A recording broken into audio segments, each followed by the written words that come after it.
I saw an interview the other day where you describe yourself as far right as it gets. Yes. So tell me what that means to be as far. Are we talking Francisco Franco, the modern incarnation? No.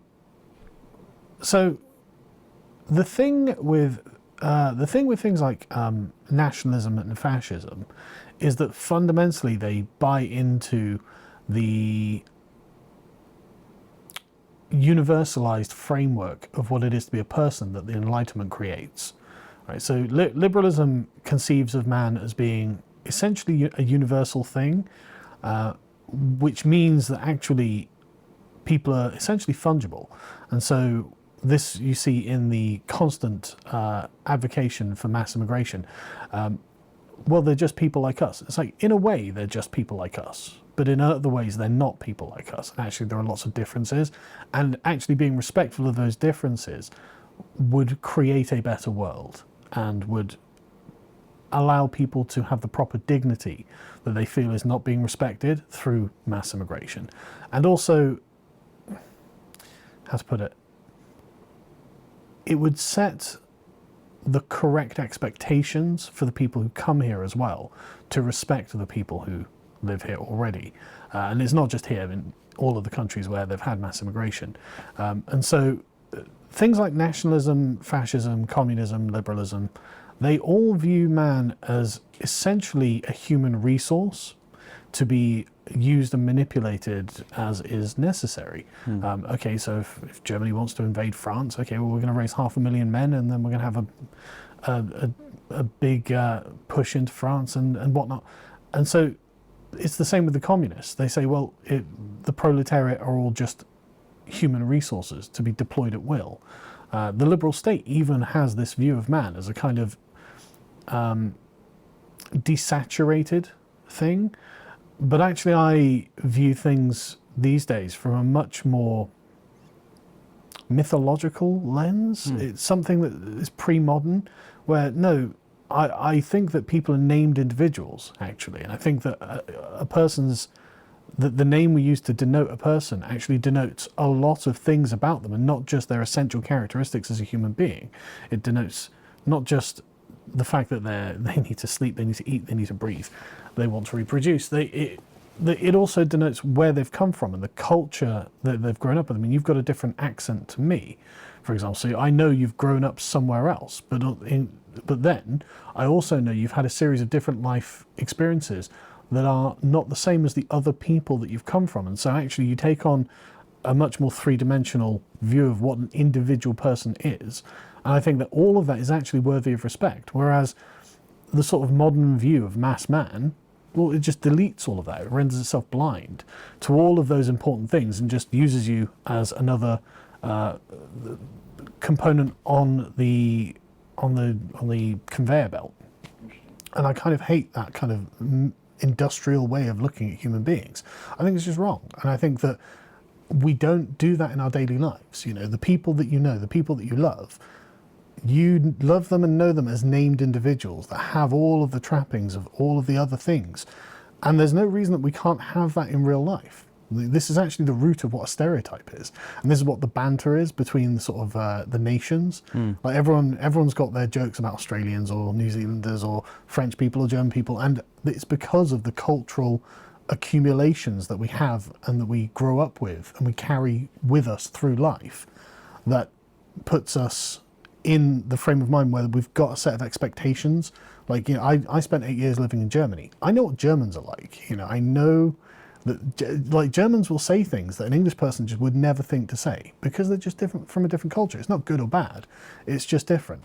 And so when I say, well, I'm far right, what that means is I'm not in the Enlightenment paradigm of viewing man as a mass-produced thing that is just interchangeable. I'm actually in a pre-modern way of looking at things, in which man is something particular and unique and special in his own right.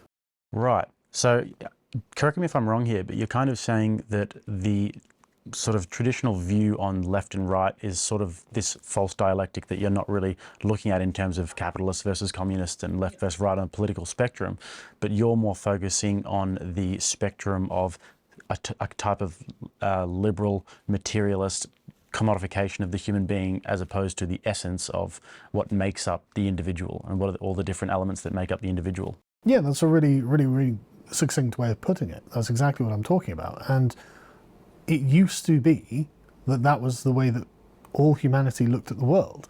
And it gave the world a much more... When was this, by the way? Because my history is a little bit vague with this. Sure, well, almost the entire world prior to the French Revolution. Right, okay. Basically. Gotcha.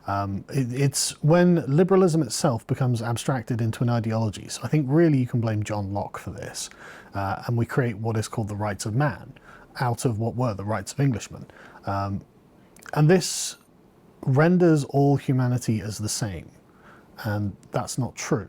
This is one of these false presuppositions that liberalism has, that is basically, well, we're essentially just all normal and the same. It's like, no, actually people are insane from our point of view, and we're insane from their point of view, and we don't respect that. I mean, there was just today I saw a news article of this Algerian man who had been like captured when he was 19 during some sort of civil war or something, and now he's in his 40s, and he was just in his neighbour's house. And so the question was like, okay, why didn't you escape? And it's like, well, he cast a spell on me, so I couldn't speak. We don't understand these people, no. Right? We do not understand these people, and they're not like us. You know, they're different to us, and that's okay. It's okay for people to be different. I mean, that's surely what diversity is all about, right? And do you think that's why it's important to take that lens these days? Because this is the prescient issues at the moment, which is in terms of multiculturalism for Britain, and why we need to be looking at it in a different philosophical lens? Absolutely, and I think that the problem that the sort of mainstream liberal perspective has is that it simply can't bring itself to understand anything about these people, because, and this is why every time something terrible happens, there's a general kind of crisis, because they didn't know why he did it, and they don't understand that from the materialist lens, almost any act of heroism, courage, self-sacrifice, or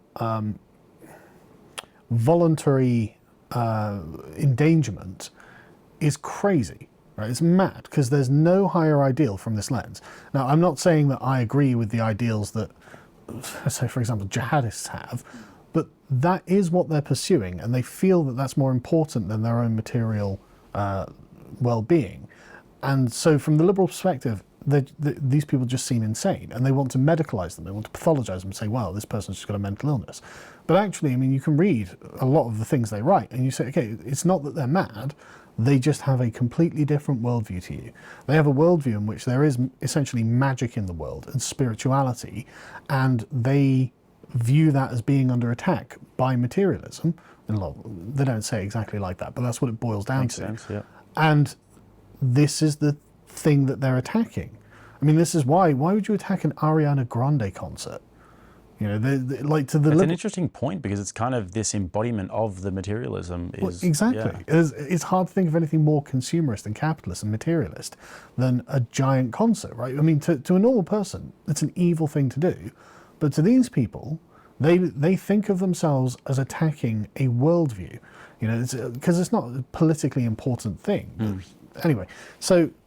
But the point is, we don't understand it. And there are people who understand, oh, okay, no, these people genuinely believe something that's not great. And that attack was an outgrowth of the general beliefs of the community, which is not a pleasant thing to say, because actually it leads on to other questions, sort of like, okay, well, why have we allowed such a large number of that community to come and live in our country then? If if like 10% of them, whatever, I mean, a shocking number of them don't disagree with 9/11, for example, and things like that. So why would we allow that community to come in? Well, the answer is the Liberals said, well, no, everyone's just the same, so it doesn't matter where we get people from.